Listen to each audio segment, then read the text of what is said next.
Chart या ठिकाणी तयार केलेला आहे. आपल्या लक्षात येईल आतापर्यंतच्या योजनांमधली सगळ्यात मोठी योजना ही यावेळची कर्जमाफीची योजना आहे. टाळ्या याच्यानंतर बाजूला.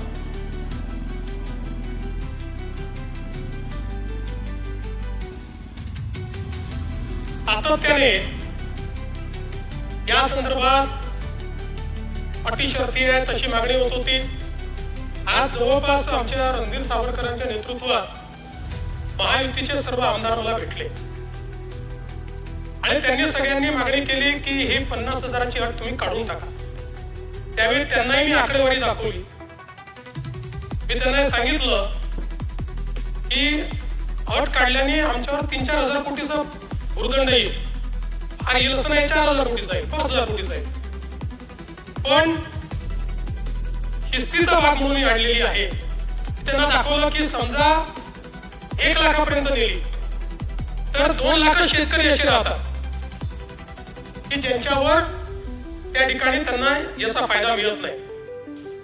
पण तरी देखील सगळ्यांचं मत होतं की 2 लाख शेतकरी का सोडतात. केवळ त्याच्याकरता शेतकऱ्यांमध्ये अशी भावना होईल की कोणाला ठेवलं आणि कोणाला वगळलं.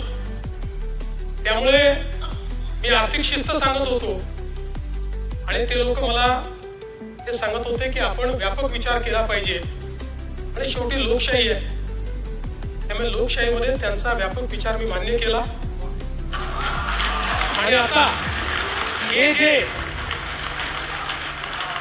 महात्मा फुले कर्जमाफी योजनेतले जे लोक होते ज्यांना 50,000 रुपयापर्यंत आपण म्हटलं होतं त्यांनाही 2 लाखापर्यंत कर्जमाफी झाली. आणि त्यासोबत 26-27चा जो नियम आहे तोही वगळण्यात येईल. आता आपल्याकडे तर सगळं आहेच. 26 मध्ये कोणी कोणी पैसे भरले आहेत. जसे यांनी सांगितलं 95% लोकांनी पैसे भरले. त्यामुळे आता त्याच्या आधीच्या 3 वर्षातले कुठलेही 2 वर्ष ज्यांनी रेग्युलर भरलेले आहेत ते सगळे लोक याकरता पात्र होतील. पुन्हा सांगतो, पहिल्यांदा राज्य सरकारने हा निर्णय घेतलाय. यापूर्वी कधीही असा निर्णय झालेला नाही.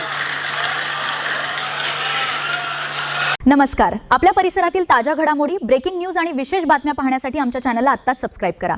व्हिडिओ आवडल्यास लाईक आणि शेअर करायला विसरू नका. तसेच आपल्या दुकानाच्या जाहिराती, वाढदिवस शुभेच्छा, ऑडिओ आणि व्हिडिओ जाहिरातींसाठी आजच संपर्क करा.